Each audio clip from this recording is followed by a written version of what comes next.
It has been 5 months since 3 first responders were killed in the line of duty in Burnsville. Police officers Paul Elmstrand and Matthew Ruge, along with firefighter and medic Adam Finseth, were shot as they responded to a 911 call for help on February 18th. As our Jonah Kaplan shares, their deaths continue to weigh heavily on the minds of those who worked alongside them. What people don't realize is a good portion of every day is still working through the ramifications of the incident. The reminders are everywhere, in hallways and offices, even the garage at police headquarters. At Fire Station 1, a lone picture of Adam Finseth on the memorial wall. He's the first and only Burnsville firefighter ever killed on the job. Burnsville Police Deputy Chief Matt Smith showing us the new tributes that keep coming in.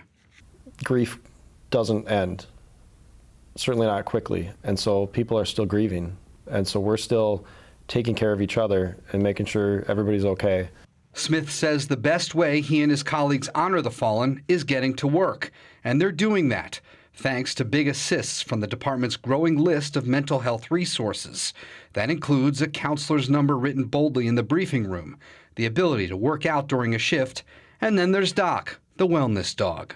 It's hard to walk into a room with Doc and not see smiles on everybody's faces. I think Doc just brings the stress level down and makes everything a little more lighthearted. This is a new kind of canine officer? That's for sure. It's been so normalized to talk about your mental health around here that if you aren't open and honest with people, they'll get upset with you and say, no, I really want you to talk to me. Tell me what's going on. As these first responders balance how to help themselves and the community, Police Chief Tanya Schwartz and Fire Chief B.J. Jungman are figuring out how to respond to new challenges and new threats. The questions in my mind aren't about like the tactics. They're not about is there something that anyone did wrong, because I think our guys did everything right. They did everything they possibly could to save everybody there that they could. But yeah, the question becomes, what's the right level of protection for everything we do? For police, that could mean more armored vehicles and installing bulletproof door panels on squad cars. Fire crews already carry some ballistic vests and helmets, but they could start to wear them more often. Both chiefs agree joint operations and joint training will be the norm.